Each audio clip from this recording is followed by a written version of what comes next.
Sri Hanumantha Temple, Moodbidri, situated about 35 kilometers from Mangalore, is the quaint town of Moodbidri as it is now called, or Mudabidure, or Bidarayanagara, or Venupura, or Vamsapura as it has been called at various points in history.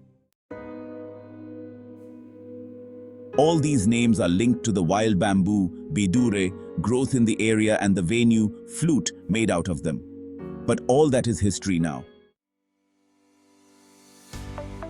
Today, you will hardly find any bamboo growth in the region except for a place called Soan's Farm, established by the Soans group that runs a couple of other ecotourism spots along the coast of Karnataka.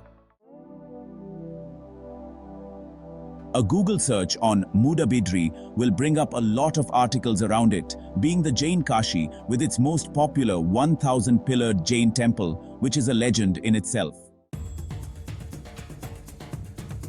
However, there are very few articles on the three GSB temples that are core to the town: the Venkatramana temple, the Mahalasa temple, and the Karnik Hanuman temple. The Venkatramana and Hanuman temples are strongly associated with each other.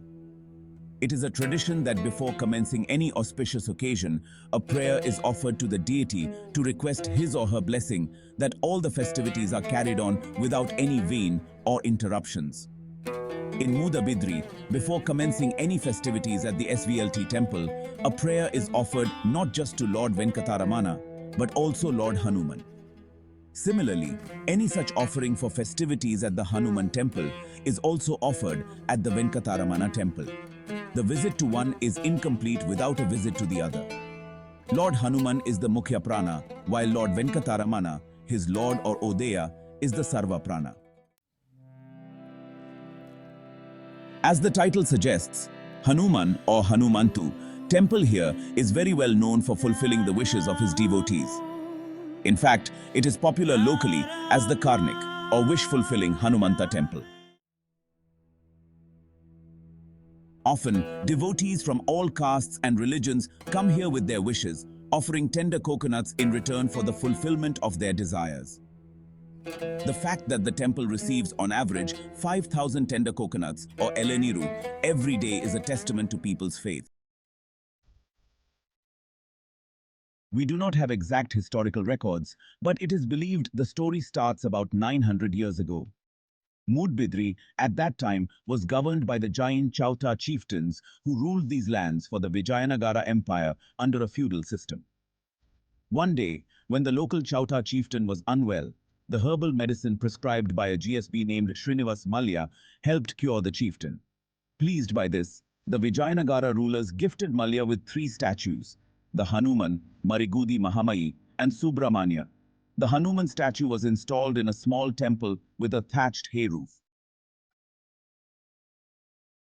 Then, in 1932, one Anantrai Vithal Prabhu made a generous donation to renovate the temple. The temple, as we see it today, was rebuilt in 1991 through the blessings of the Sri Kashi Math Pontiff, Sri Sudhindra Tirtha Swami. Recently, in 2016, the temple space was expanded to accommodate the growing number of devotees. There have been many interesting stories on the miracles experienced by those who have faith in our Karnik Hanumantu. Some of the more known ones are here.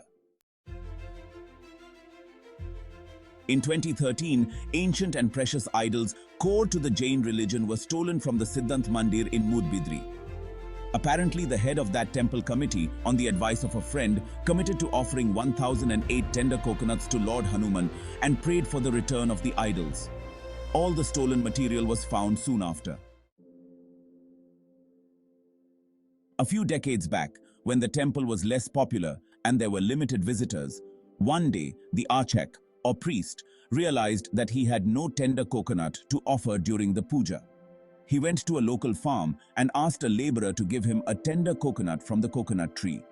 The laborer said he cannot give one without the permission of the master. The priest returned disappointed.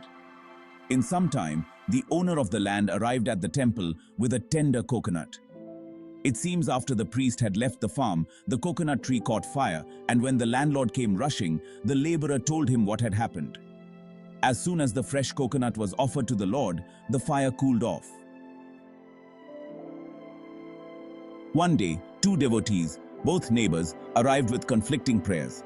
One, a farmer, was hoping that it would rain the next day, and the other, who had his daughter's marriage the next day, wished that the rain should not dampen the celebrations. Hanuman did not disappoint both.